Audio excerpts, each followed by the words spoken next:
কাণ্ড, সেটা আবার কি? সমাজ যত বিস্তৃত হচ্ছে, পরিবার তত ছোট হচ্ছে, পারিবারিক বন্ধনগুলো ততই আলগা হয়ে যাচ্ছে। এই আধুনিক সমাজে সব কিছুর আবার নানা রকম নামকরণ, teenage syndrome, middle age crisis, কত না নামকরণ।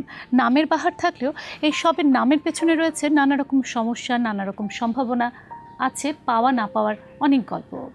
সেই টিন কাণ্ড নিয়ে যে গল্প নিষিদ্ধ অনুষ্ঠানে আমি আছি, সামিয়া রহমান, টিনেজদের সব কথা বলতে, এবং আমার সাথে সব টিনেজরাই আছে, এবং আছেন doctor Mehtab Khanam, counselling psychologist. আপনাদের সবাইকে অসংখ্য ধন্যবাদ, এবং আমি তোমাদের নাম পরিচয়গুলো একটু শুনে নিই। আমার নাম আরিফুল ইসলাম অনিক অ্যান্ড আই এম 17। আমি ফাহমেদা তানজিম, আমি 17। আমি সুমাইয়া রহমান, 17। আমি তাহুয়াল আবিব তুরা, আমার বয়স 17 বছর। তানজিলা সুমি, 18 বছর। মাইশাফিয়া, এই 17। আমার নাম ডলি আক্তার, 18 বছর। আমার নাম দীপান্বিতা বড়ুয়া, 14 বছর। আমার নাম সুমাইয়া ইসলাম, 15 বছর।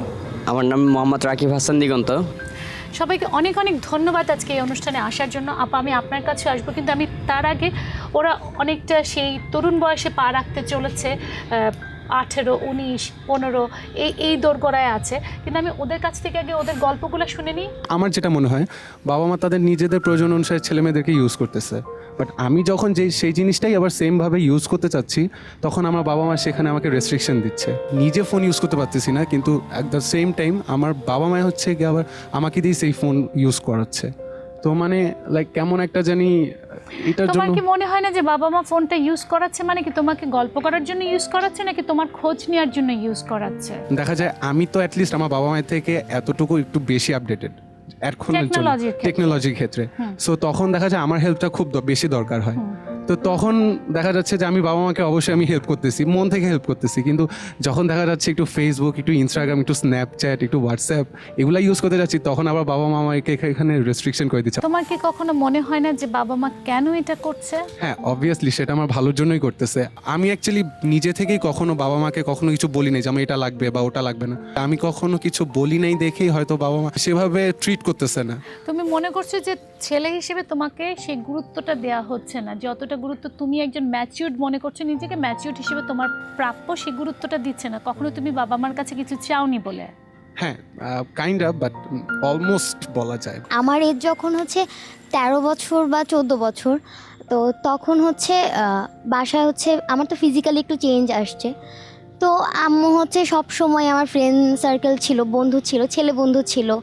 তো ছেলে বন্ধুদের সাথে হচ্ছে খুব বেশি মিশতে দিত না, বলতো যে না, ওর সাথে যাওয়ার দরকার নেই, তুমি তোমার বেস্ট ফ্রেন্ড, মানে আমার এক বেস্ট ফ্রেন্ড ছিল মেয়ে, তো সব সময় বলতো যে ওর সাথে যাও, ওর সাথে সব কাজ করো। কিন্তু দেখা যাচ্ছে যে আমার পড়াশোনার ক্ষেত্রে হইলেও আমি বেস্ট ফ্রেন্ডের হচ্ছে আমি সহযোগিতা নিতে পারছি না, সেক্ষেত্রে কিন্তু অন্য কারো সহযোগিতা লাগছে, কিন্তু সেটা পেতাম না, কারণ আম্মু হচ্ছে রাত্রের বেলা হচ্ছে বাসা থেকে বের হতে দিত না।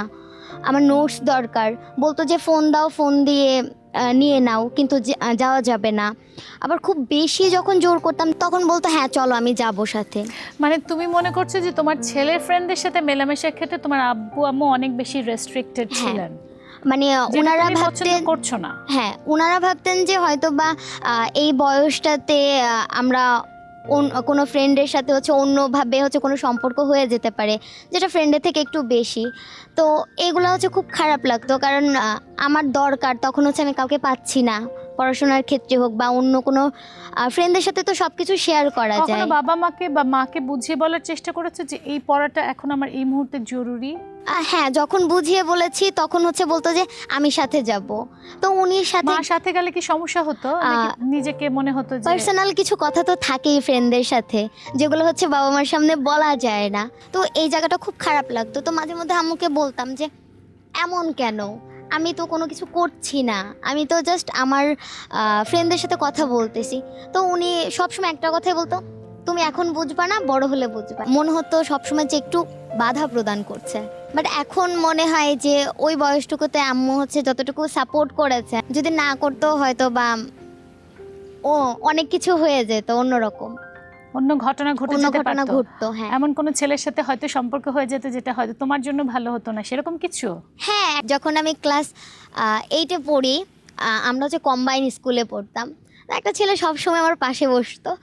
আমার খুব ভালো লাগতো যে ও আমার পাশে বসে আছে, ওর সাথে কথা বলতেছে, টিফিন টাইমে হচ্ছে আমাকে জিজ্ঞেস করতেছে তুমি এটা খাবা, ওটা খাবা।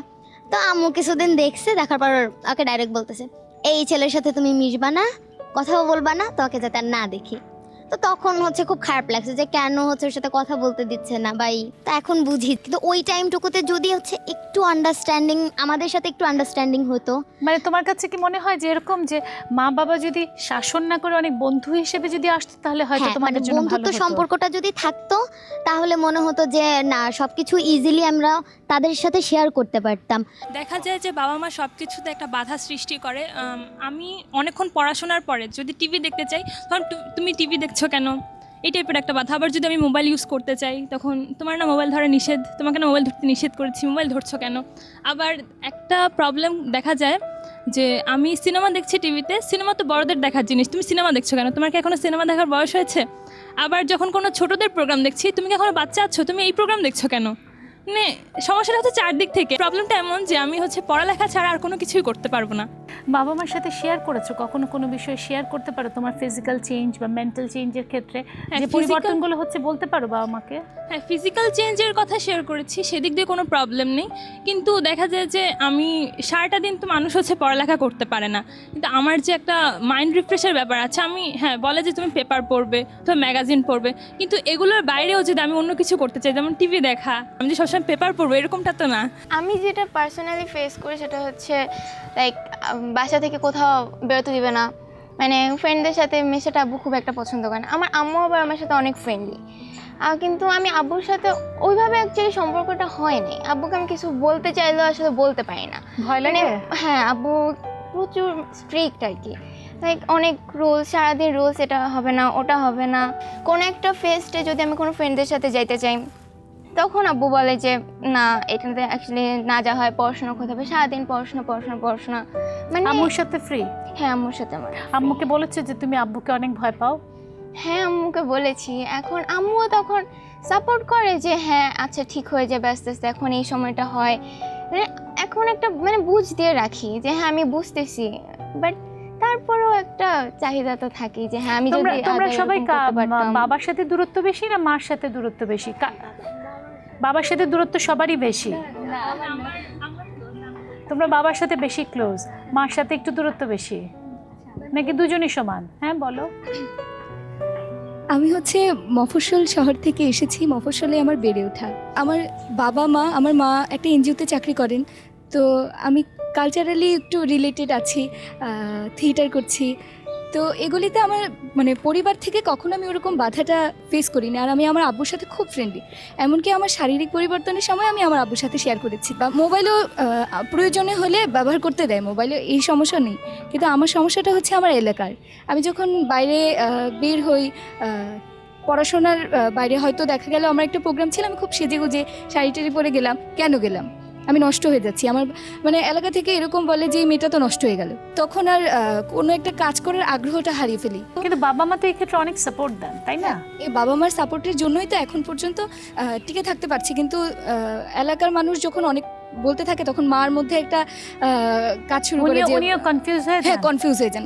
আম্মু বলে যে থাক, তোর পড়াশোনার বাইরে কিছু করতে হবে না, শুধু পড়াশোনা করবি। বাবা মার কাছ থেকে যে ধরনের আমরা স্বাধীনতাটা আশা করি ওই রূপ স্বাধীনতাটা পাই না। কারণ হচ্ছে যে বাবা মা হয়তো আমাদের থেকে একটু বেটার চিন্তা করে যে ও যদি এই কাজটা করে তাহলে হয়তো ওর জন্য ফিউচারে এটা বেশি একটা ভালো হবে না। আমি যখন স্কুলে যেতাম তখন কাউকে ভালো লাগতো, কোনো একটা মেয়েকে ভালো লাগতো, বিষয়টা জানতো, তো বাবাও আস্তে আস্তে জানতে পারে বিষয়টা। বিভিন্ন ধরনের মানে বাধা চলে আসে আস্তে আস্তে, যে না ভালো লাগা থেকে ভালোবাসা হতে পারে, এর জন্য যে সেখানেই ফিউচার তোমার পার্টনার যে ও কি হতে হবে এরকম তো কোনো কথা না। বাবা মা চিন্তা করে যে ও কতক্ষণ আর ওই মেয়েটার সাথে টাইম স্পেন্ড করছে, হয়তো 5 মিনিট 10 মিনিট আধা ঘন্টা, এতে কতটুকু আর বেটার চিনতে পারবে তাকে। কিন্তু আমরা তো ওকে ছোট থেকে বড় করছি, আমরাই হয়তো বেটার জানি, বেটার বুঝি ওর সম্পর্কে। কাউকে পছন্দ করলে কি বাবা মা শুধুমাত্র পছন্দ করেছো এই দোষে অপছন্দ করে, নাকি তোমার পড়াশোনা ক্ষতিগ্রস্ত হবে, তোমার মন মানসিকতা অন্যদিকে পরিবর্তন হবে সেই জন্য অপছন্দ করে? কি মনে হয়? আমার মনে হয় যে আমি পছন্দ করি এর জন্যই অপছন্দ করে আর কি। এই বিষয়টাই মনে হয় আমার।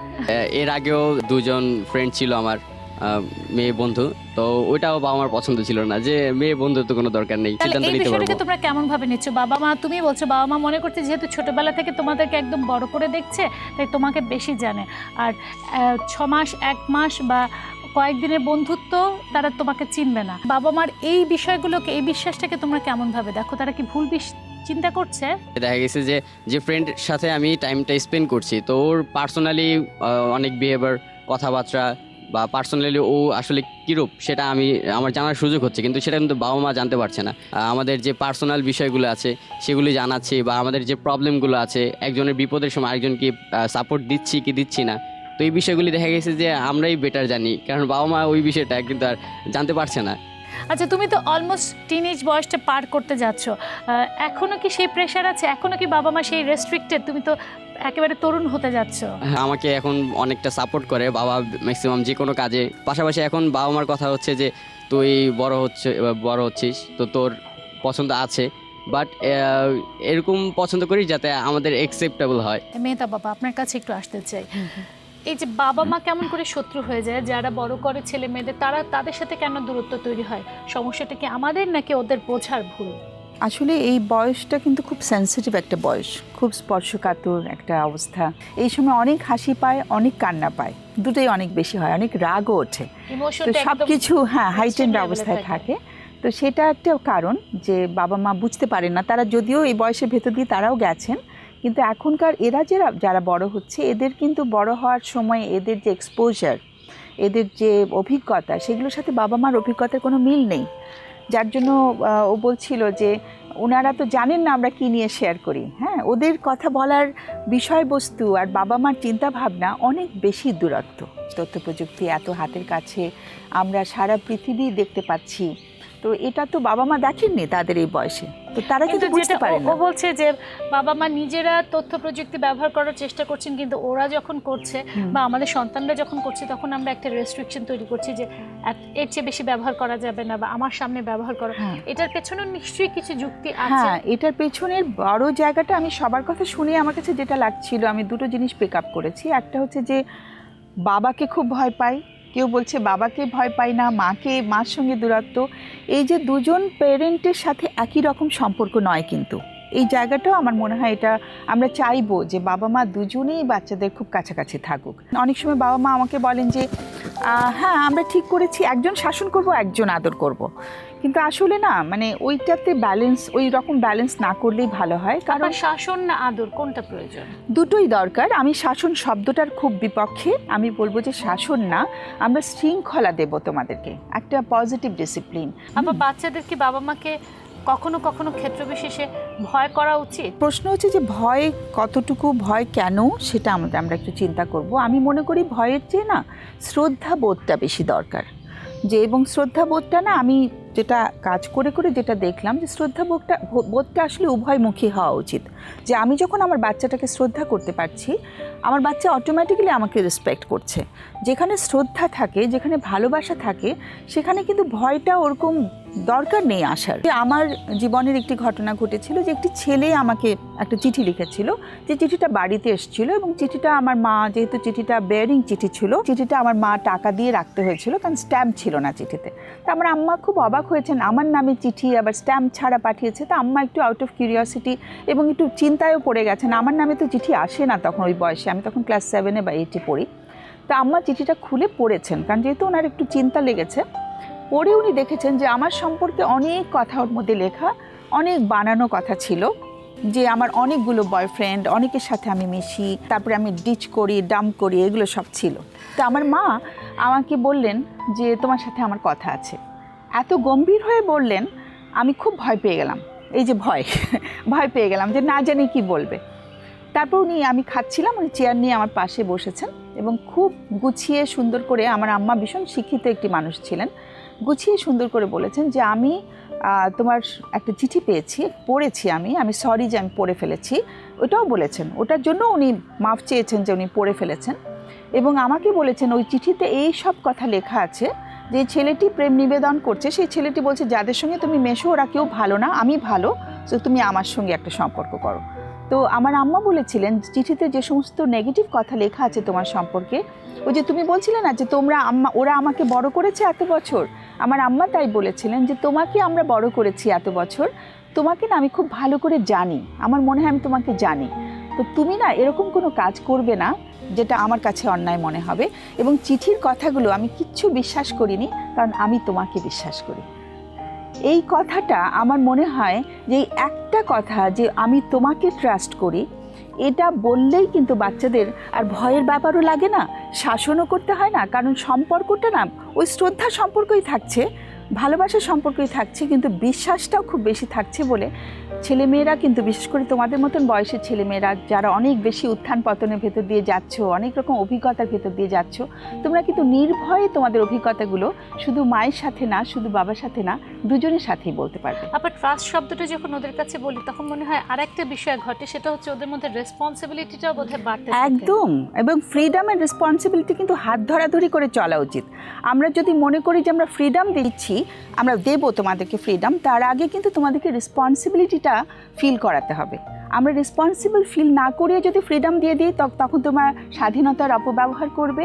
আবার অতিরিক্ত রেসপন্সিবল যদি করে ফেলি যে না একদম আমাকে সব সময় মুখ বুজে থাকতে হবে, এটাই আমার রেসপন্সিবিলিটি, সেটাতেও কিন্তু তোমাদের বেড়ে ওঠাটা একটু বাধাগ্রস্ত হবে। আমি আপনার কাছে আবার আসবো এবং আমি ওদের আরও অনেক কথা শুনবো, আমি জানি, কারণ ওদের অনেক কথা আছে, অনেক রকম দুঃখ আছে বা রাগ আছে বা ক্ষোভ আছে বা কিছু আনন্দও আছে। কিন্তু একটা বিরতি নিতে হচ্ছে আমাকে যে গল্প নিষিদ্ধ অনুষ্ঠানে।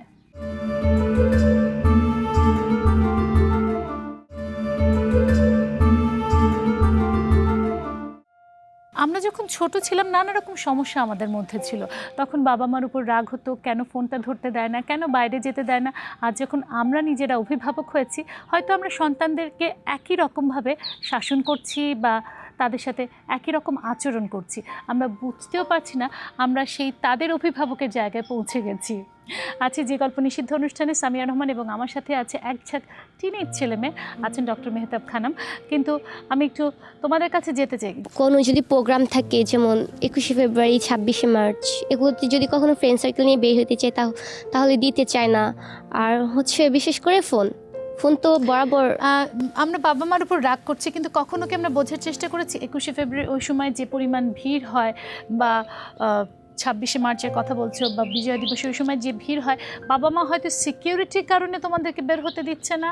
হ্যাঁ, বাবা মা তো সবসময় আমাদের ভালো চায়, কিন্তু আমাদের নিজেদেরও তো কিছু চাহিদা থাকতে পারে যে একটু ফ্রেন্ডের সাথে ঘুরবো, একটু মজা করব, আনন্দ করব, কিন্তু বাবা মা সেটা হয়তো বুঝতে চায় না। আমি এখানে একটু জানতে চাইছি, আপনি বলছেন যে ওদের কাছে আমি ফ্রিডমটা দিব, ওই যে আবার বললেন না এত বেশি ফ্রিডম হলে, যেমন ও হয়তো বুঝতেই পারছে না, মনে করছে বাবা মা কেন এটা শাসন করছে। কিন্তু যখন আমি আমার সন্তান যেমন প্রায় অভিযোগ করে যে আমি কেন ওকে মাঠে খেলতে বিকেলে যেতে দিচ্ছি না, আমার কাছে মনে হচ্ছে এই সোসাইটি তো এতটা সিকিউর না যে আমি ছেলেকে একা একা ছেড়ে দিলাম, কাদের সাথে মিশলো, কারা কী করলো, আমি তো 24 ঘন্টা ওকে লুক আফটার করতে পারছি না। হয়তো এটা আমার ব্যর্থতা, তাকে লুক আফটার করতে পারছি না, কাজের জন্য ব্যস্ত আছে, কিন্তু ওরও একটা চাহিদা আছে। ও তো আমার সমস্যাটা বুঝবে না বা আমি ওর বেড়ে ওঠার এই সময়টুকু বুঝতে পারছি না যে এই সময় ওরও কিছুটা স্বাধীনতার দরকার আছে। ও যদি বাইরে বেড়াতে যেতে চায়, আমার ছেলে যদি বাইরে যেতে চায়, কিন্তু সোসাইটি তো আমাকে সেই অবস্থানে রাখেনি যে আমার সন্তানটি কার কাছে যাচ্ছে, কার সঙ্গে কথা বলছে। আমি কিন্তু একটা কথা সবসময় বলি যে ইটস ভেরি ইম্পর্টেন্ট যে রিলেশনশিপটা ওই রকম বিশ্বাসের সম্পর্ক। যদি এমন হয় যে আমার বাচ্চাটা বাইরে গেছে, এখন 24 ঘন্টা তো একটা বাচ্চাকে লুক আফটার করা সম্ভব না, এবং ওরা এই বয়সে এখন কিন্তু ভীষণ বন্ধু প্রিয়তা তৈরি হয়, মানে বন্ধুর সাথে শেয়ার করাটা, সবাই কিন্তু তাই বলছে যে ওটা একটা আলাদা মজা। হ্যাঁ, ও যেমন বলছিল যে মা সঙ্গে যেতে চেয়েছিল বা গিয়েছেন, আলাদা করে বলতে পারিনি, অনেক কথা বলার থাকে বন্ধুর কাছে, একদম ভেতর থেকে একটা আবেগ, একটা আকুতি তৈরি হয়।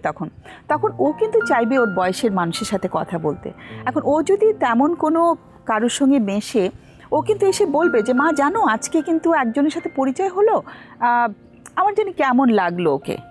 তো ওই সময় যদি আমি জানতে পারি যে ও কাদের সঙ্গে মিশছে, কি অভিজ্ঞতাগুলো হচ্ছে, সেখান থেকে কিন্তু ওকে রেসপন্সিবিলিটিগুলো আমি শেখাতে পারবো। কথা যেটি তুললাম, একসময় আমরা ধরে নিতাম যে ছেলে মেয়ে যদি নষ্ট হয়ে যায় তাহলে হয়তো ড্রাগ অ্যাডিক্টেড হবে বা বখাটে হয়ে যাবে যদি নষ্ট হয়ে যায়।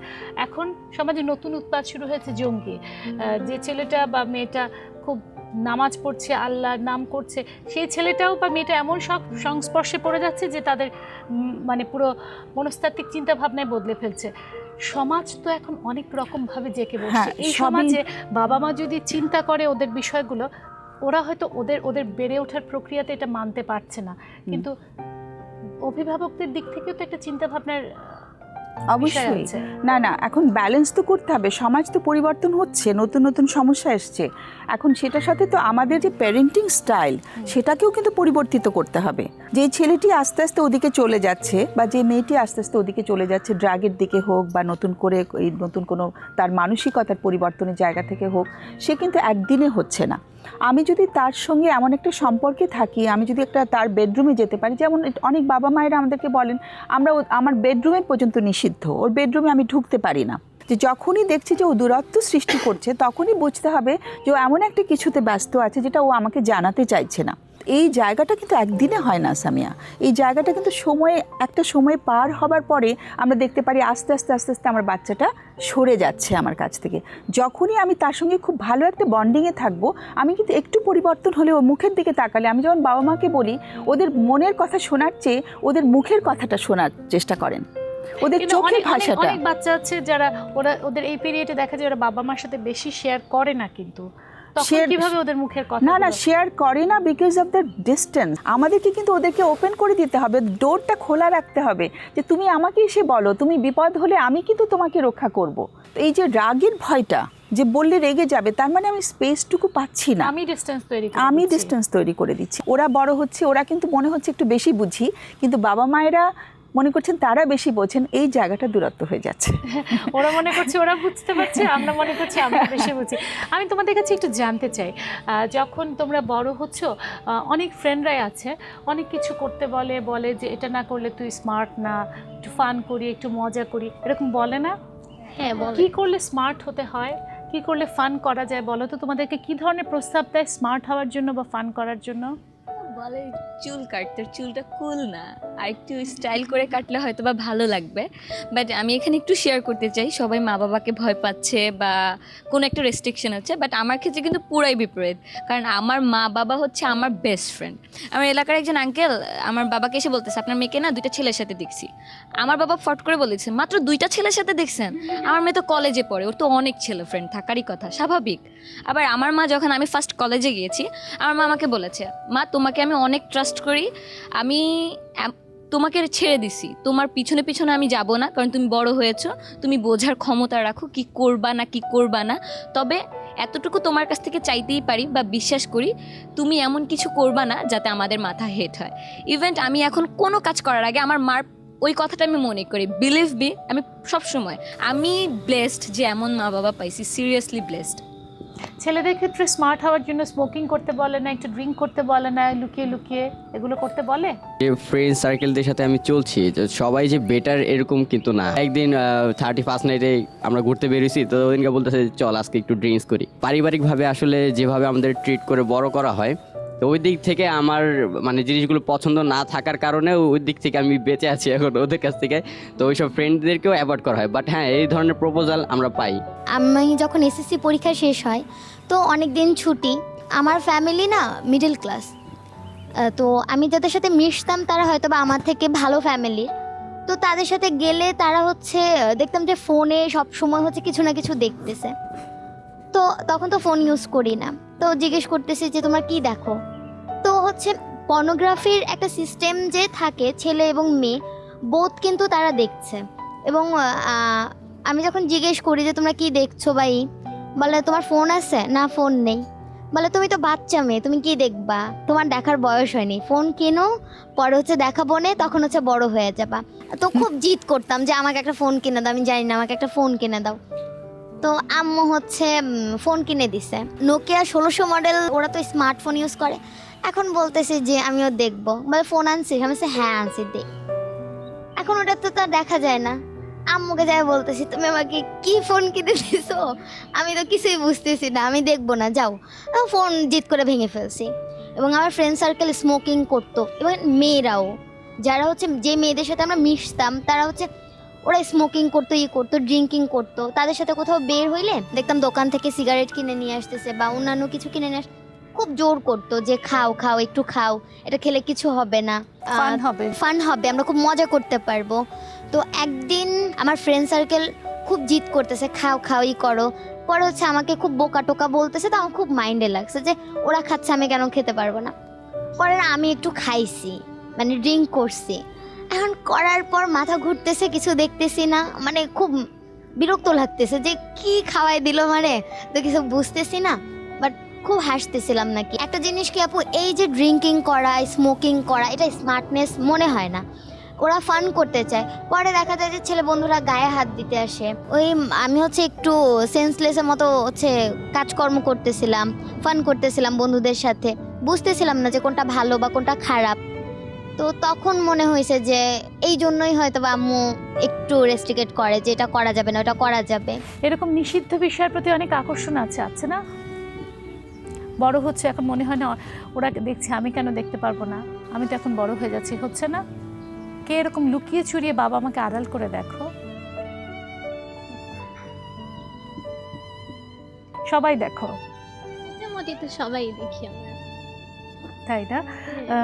কেন বাবা মারা মানা করে এখন বুঝতে পারো না? বুঝতে পারো না নাকি বড় হয়ে আমাদের মতো কেন আব্বু আম্মুরা এত মানা করতো, মানে ওগুলা থেকে সাইড হয়ে যাওয়ার পর থিঙ্ক করি যে তারা আমাদের আসলেই অনেক কষ্ট করতেছে আমাদের। আমি এখানে একটু আপনার কাছে আসবো। আমরা সেদিন ড্রাগ অ্যাডিক্টদেরকে নিয়ে শো করছিলাম এবং বাংলাদেশে মেয়েদের সংখ্যা প্রচুর বেড়ে গেছে, বিশেষ করে এই বয়সের ছেলে মেয়েদের মধ্যে মেয়েদের সংখ্যা প্রচুর বেড়ে গেছে এবং প্রাইভেট স্কুল এবং প্রাইভেট ইউনিভার্সিটি মেয়েরা প্রচুর আসছে। যে নিষিদ্ধ বিষয়ের প্রতি আকর্ষণ, এটা কিভাবে কমানো যাবে? মানে এটা এডুকেশনটা বাচ্চাদেরকে খুব সুন্দর করে দিতে হবে। এই যে পর্নোগ্রাফি, আমি যেমন রেডিওতে একটা প্রোগ্রাম করি, আমি কিন্তু এই বয়সের ছেলেমেয়ের কাছ থেকে প্রচুর ফোন কল পাই যে তারা ভীষণ জড়িয়ে যাচ্ছে পর্নোগ্রাফি অ্যাডিকশনে। আজকাল কিন্তু ড্রাগ নেওয়া, ড্রিঙ্ক করা এটা ছাড়িয়ে গেছে, কিন্তু পর্নোগ্রাফি ঢুকে যাচ্ছে। এটা আলটিমেটলি ওদের মধ্যে একটা বিকৃত মানসিকতা তৈরি করে দিবে। অবশ্যই যারা ফোন করছে তারা কিন্তু অসহায় হয়ে ফোন করছে যে আমি যে পড়াশোনা করতে পারছি না, পড়তে বসলে আমার মনে হচ্ছে আমি কখন ওটা দেখব, আমার রোজই দেখতে ইচ্ছে করছে, রোজ দেখতে হচ্ছে, আমি এটা থেকে বেরিয়ে আসতে চাই। কিন্তু একবার ঢুকে গেলে কিন্তু নিজেকে বার করা বেশ সহজ না, বেশ কঠিন। কিছুদিন আগে সেক্স থেরাপির উপরে আমাদের ট্রেনিং হচ্ছিল, আমাদের আরও একটা ট্রেনার এসেছিলেন রিসেন্টলি সাউথ ইন্ডিয়া থেকে। ওনাদের একটা বয়সে ওনাদেরকে ক্লিন সেক্স দেখানো হয়েছে। পর্নোগ্রাফি যেটা হয় ওটা কিন্তু ক্লিন সেক্স না, ওটা কিন্তু ভীষণ একটা পারভার্টেড সেক্স, এবং ওটা কিন্তু বেশিরভাগ দেখানো হয় ছেলেদেরকে তুষ্ট করছে একটা মেয়ে, ছেলেকে একটি মেয়ে তুষ্ট করছে। কাজেই ওই ভিডিওটা কিন্তু, ওই পর্নোগ্রাফিটা কিন্তু একেবারেই হেল্পফুল না, ভীষণই। এটা তুমি যেটা বললে যে বিকৃত মানসিকতা তৈরি হয়ে যেতে পারে। একটা বয়সে কিন্তু ক্লিন সেক্স সম্পর্কে বাচ্চাদের ধারণা দিতে হবে। সবচাইতে সমস্যা আমাদের দেশে আমার কাছে লাগে, আমরা কিন্তু সেক্স এডুকেশন সুস্থভাবে ওদেরকে দিচ্ছি না। স্কুল থেকে হয় না, প্যারেন্টসদের কাছ থেকে হয় না, এবং বাচ্চাদেরকে কিন্তু আমরা অনেক ছোট বয়সে, যখন থেকে ওদের পিউবার্টিটা শুরু হয়েছে তখন থেকে কিন্তু অনেক মেটেরিয়াল আছে পড়ার জন্য, ভালো ভালো মেটেরিয়াল আছে, আমরা কিন্তু বাচ্চাদের সাথে ওগুলো পড়তে পারি একসঙ্গে বসে, যেগুলো আমরা করছি না। যার জন্য ওদের কিন্তু কিউরিওসিটিটা অনেক বেশি কাজ করে, জানে না তো ওরা বিষয়টা কি, ওই জন্য লুকিয়ে একটু দেখতে শুরু করে, তারপর দেখা যাচ্ছে ওটার মধ্যে অ্যাডিক্টেড হয়ে যাচ্ছে। এবং ড্রাগ নিয়েও, ড্রাগের ব্যাপারেও তো অনেক কথা আছে, ড্রাগের উপরে বইপত্র আছে অনেক। তো আমি জানি বাবা মা সেটা পারবেন না, স্কুলে কিন্তু শিক্ষকদের এই প্রশিক্ষণগুলো খুব দরকার। তোমাদের তো স্কুল থেকে কখনো কেউ কিছু বলেনি, বাবা মা তো আমার ধারণা কেউ কিছু কখনো বলেননি, তাহলে তোমরা যা কিছু জানতে পারছো নিশ্চয়ই বন্ধু বান্ধবদের কাছ থেকে। আমার কাছে একটা তথ্য আছে যে আমার কাছে একজন এসেছিল অনেক আগে, ও বলেছিল যে বইয়ের ভেতরে নাকি সিডি আদান প্রদান হয়। তখন অবশ্য এত সহজে ফোনে পাওয়া যেত না, আমি অনেকদিন আগে কথা বলছি। ফেসবুকে ইনবক্সে চলে আসছে, তাই না? ফেসবুকে ইনবক্সে ফ্রেন্ডরা পাঠিয়ে দিচ্ছে না, বা মেইলে পাঠিয়ে দিচ্ছে, তো বা ইউটিউবে তোমাদের লিংকটা শেয়ার করে দিচ্ছে, তাই তো? সেভাবেই তোমরা দেখছো, কিন্তু তোমাদের মধ্যে এটা নিয়ে কোনো রকম মানে দেখতে ইচ্ছে করে বারবার, প্রতি সপ্তাহে যখনই ইউটিউবে ঢোকার চান্স পাও একবার কি দেখো? একটা কথা বলতে চাই, এটা হচ্ছে আমার একটা বান্ধবী ছিল, ওর বয়ফ্রেন্ড ছিল, তো ওর বয়ফ্রেন্ড ওকে একটা পাঠিয়েছে, ও আমাকে পাঠিয়েছে, বলছে দেখ। তো ওটা ছিল আমার জীবনের প্রথমবারের মতো দেখা আর কি। দেখার পরে ব্যাপারটা হয় কি, আমি প্রচণ্ড ভয় পেয়েছিলাম, আর এই ব্যাপারটা দেখার পরে আমার মনে হয়েছে যে না, তাহলে তো বয়ফ্রেন্ডও থাকা যাবে না, কিচ্ছু থাকা যাবে না, আমি অনেক ভয় পেয়ে গেছিলাম। এরপর থেকে আমি আর ওইগুলির প্রতি কখনো মানে ইচ্ছাও হয়নি যে আমি এটা আরেকবার দেখবো। আমি মানে সিরিয়াসলি খুব ভয় পেয়েছিলাম, আর বান্ধবীকেও বলেছিলাম যে এটা দেখার কি আছে, আমি তো এটা বুঝতে পারছি না যে কেন দেখছি। আর বাকি মেয়েরা, ছেলেরা কেউ বলতে চাইছো না? আচ্ছা আমরা এরপর হ্যাঁ বলো। আপু এইমাত্র যেটা বললো, আমার ক্ষেত্রে একবার এরকম হয়েছিল, আমি তখন ক্লাস 4-এ পড়ি। তো আমার বাসায় একজন রিলেটিভ এসেছিল, তো ওনার মোবাইলে আমি হঠাৎ করে মানে ভিডিওর ফাইলে ঘাটাঘাটি করতে গিয়ে একটা এরকম ভিডিও পাই। তো মানে একটু কিউরিয়াসিটি ছিল যে এটা কী দেখি। তো একটা স্টেজে আমার কাছে এমন লাগলো এটা কি, মানে আপু যেটা বললো খুব ভয় পেয়েছিলাম। এরপর থেকে আমার মাথায় এরকম কোনো চিন্তা আসেনি যে এটা আবার দেখবো। আমার ফ্রেন্ড আছে, ফ্রেন্ডরা অনেকেই দেখে এবং সেটা স্কুলে ওরা আলোচনাও করে। যে একটা ফ্রেন্ড আমাকে একদিন বলেছিল যে ওর বয়ফ্রেন্ড আছে, তো ও রাত্রেবেলা ওর বয়ফ্রেন্ডের সাথে চ্যাটিং করছে ফেসবুকে। তো ওর বয়ফ্রেন্ডও দেখেছে একটা ভিডিও, ও দেখেছে। তো ও বললো যে দোস্ত দেখার পর কেমন জানি লাগলো, আমরা দুজনে হচ্ছে নিজেদের ছবি শেয়ার করেছে, নিজেদের। বুঝতে পেরেছি। আমি বুঝতে পেরেছি কি হ্যাঁ, বলছেন। তো আমার কখনো এরকম ইচ্ছা হয়নি যে দেখবো। সেই ছোটবেলাতে অনেক ভয় আমি পেয়েছিলাম। এই প্রসঙ্গে আসলে একটা বিরতি নিয়ে ফিরে আসবো, নিজেদের ছবি শেয়ার করা এবং আলটিমেটলি এগুলো নিয়েও অনেক রকম হ্যারাসমেন্টের মধ্যে পড়া, নিজেরাও প্রবলেমের শিকার হওয়া। কিন্তু আমাকে একটা বিরতি নিতে হবে আপা, একটা বিরতি নিয়ে আমি ফিরছি যে গল্প নিষিদ্ধ অনুষ্ঠানে।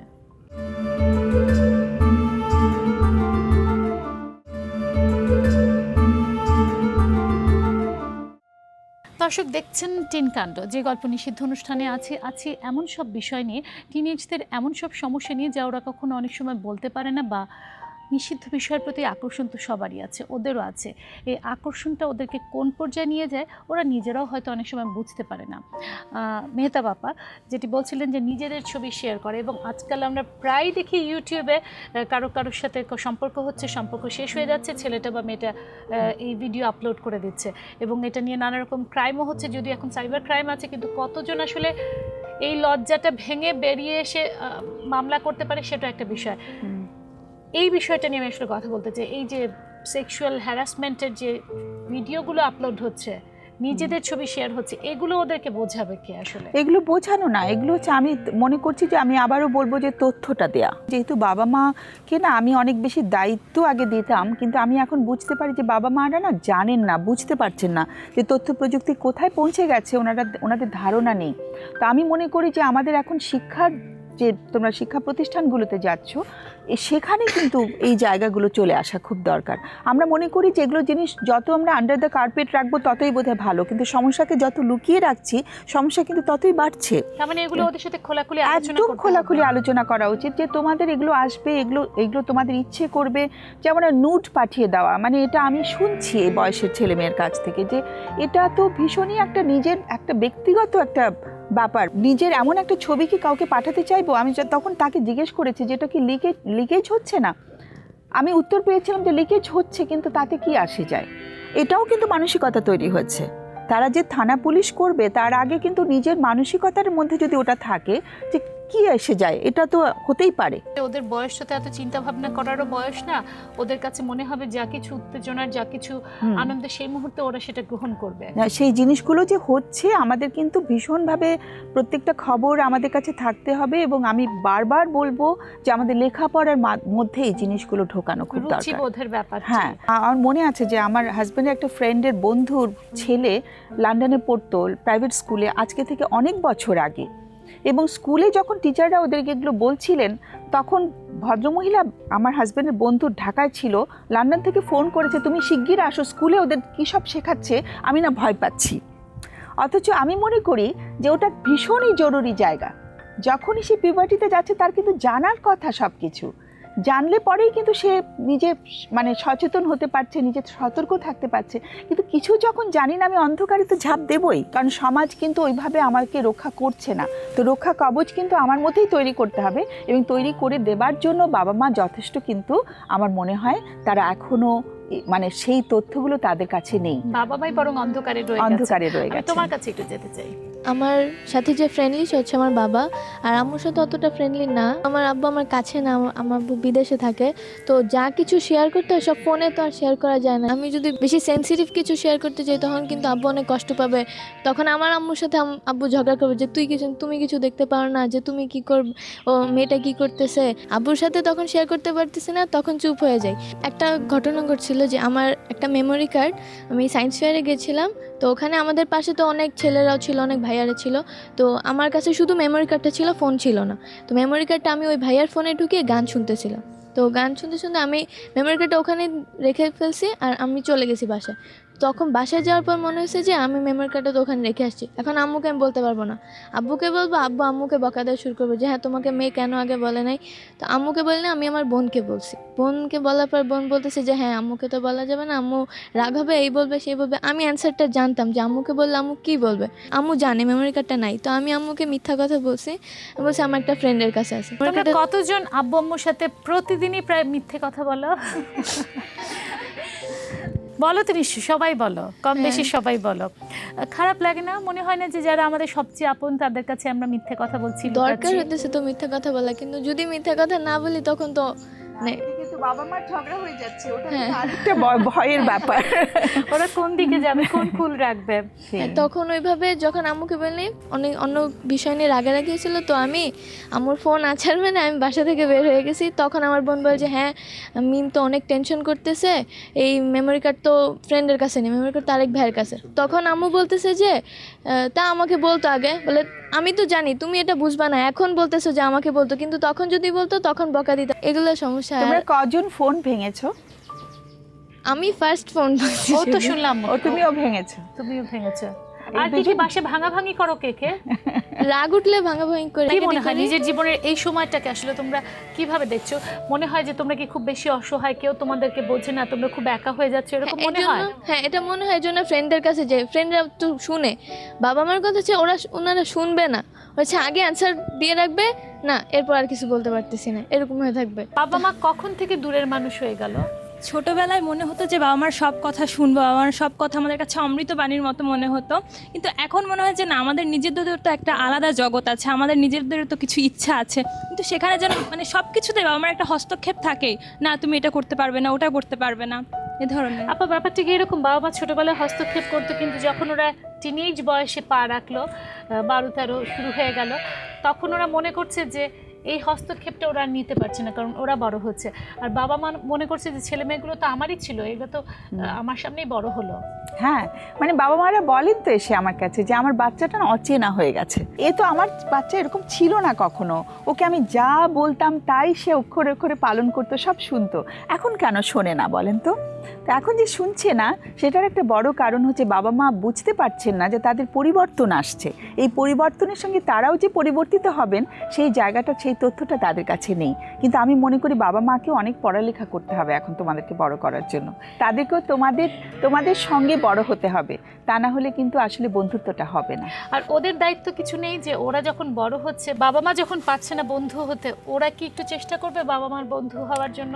ভয় থাকলে তো খুব অসুবিধা, ভয়টা যদি আমি তৈরি না করি তাহলে পারবে। যেমন ও খুব সুন্দর করে বললো যে খুব সুন্দর সম্পর্ক ব্লেসড করলো, তো আমাদের কিন্তু ভয়টা দূর করতে হবে বড়দেরই।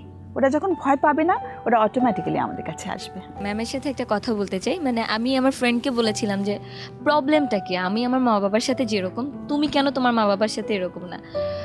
সব কথায় না না, আচ্ছা না না, তাহলে কোশ্চেন করো নাটা কেন। আসলে হচ্ছে কি, তারা না বলে, কিন্তু নাটার যে একটা আরেকটা কোশ্চেন হয় সেটার উত্তরটা দিতে পারে না।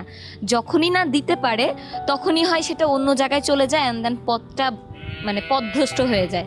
যখনই আমি যদি কোনো কিছু না, আমার আম্মা আমাকে না বলে, আমি কেন জিজ্ঞেস করি, অবশ্যই আমি পাল্টা কোশ্চেন করি। আমার আম্মু বলে দেখো এটা না হয়তো বা তোমার জন্য সুইটেবল হবে না, বা এটা করলে হয়তো বা একটু হার্মফুল হতে পারে ভবিষ্যতে, আমরা না কোনো প্রশ্নের উত্তর দেই না, মানে আমাদের চেয়ে অনেক স্মার্ট, মানে ব্যাখ্যাটা থাকে না। আমি আমার একটা এক্সাম্পল দিই, যে গত অনুষ্ঠানে আমার একটা ফোন এসেছিল, একজন বাবা ফোন করেছিলেন। আজকে বাবারা খুব সচেতন হয়েছেন, প্রায় জানতে চান অনেক কিছু। তো উনি ফোন করেছেন ওনার টিনের ছেলেকে, উনি ক্লাস 10-এর ছেলে, ওকে বলেছেন যে মেয়ে বন্ধু বানাতে পারো, শুধু বন্ধুর বাইরে কিন্তু কিছু হতে পারবে না। এখন কিন্তু এইটুকু উনি বলে ছেড়ে দিয়েছেন, এখন ছেলেটি আর জানে না তারপর কি। তা আমি বাবাকে খুব হাসতে হাসতে প্রশ্ন করেছিলাম, ধরেন বন্ধুত্ব করার পরে আপনার ছেলের কয়েকটা মেয়ে বন্ধু বানালো এবং একটি মেয়েকে ওর বেশি ভালো লাগতে শুরু করলো, তখন ও কি করবে? তো বাবা বলছেন আমি তো বলে দিয়েছি বন্ধুর বাইরে কিছু করা যাবে না। আমার প্রশ্ন হচ্ছে ভালো লাগলে কি করবে, আপনি কি সেটা বলেছেন? তো বলে না সেটা বলিনি, অবশ্য আমাকে একবার এসে বলেছিল একজনকে একটু ভালো লাগছে, আমি না ওকে ধরে মেরেছি। ও যখন এসে আমাকে বলছে তখন আমি কিভাবে রিঅ্যাক্ট করছি সেটা ভীষণ ইম্পর্ট্যান্ট। আপনাদের সবাইকে অসংখ্য ধন্যবাদ, তোমাদের সাথে আমরা আবারও বসবো, কারণ তোমাদেরকে দিয়ে আমরা চিনব নিজেদেরকে। আমরা এখন একটা এমন পর্যায়ে চলে গেছি, আমরা অভিভাবক হয়ে গেছি, কিন্তু তোমাদের যে আমরা যে একসময় তোমাদের মতো সন্তান ছিলাম, তোমাদের বয়সে ছিলাম, হয়তো এই পর্যায়ে এসে আমরা ভুলে যাই। দর্শক যেটি বলা হচ্ছিল, না নয়, না আর আবার একটা উত্তর আছে, সে প্রশ্নের উত্তর ওরা আমাদের কাছে চাইবে, কতটা উত্তর আমরা দিতে পারি সেটি দেখার বিষয়। শত্রু নয় আমরা, অবশ্যই শাসন নয়, ভয় নয়, শ্রদ্ধা দিয়ে, ভালোবাসা দিয়ে, বন্ধুত্ব দিয়ে ওদের কাছে যেতে হবে। ওদের জীবনে ওঠানামার অনেক গল্প আছে, সেই গল্পগুলো শুনতে হবে। ওদের কাছে যেতে গেলে আমরা যদি চাই ওরা আমাদের কথা শুনুক, তাহলে ওদের কথা আমাদেরকে শুনতে হবে। তাহলেই হয়তো এই নতুন প্রজন্ম আমাদেরকে সামনে এগিয়ে নিয়ে যাবে এবং আমরা ওদের হাতে হাত ধরে চলতে পারবো। আজকের মধ্যে শেষ করছি যে গল্প নিষিদ্ধ। ধন্যবাদ সবাইকে।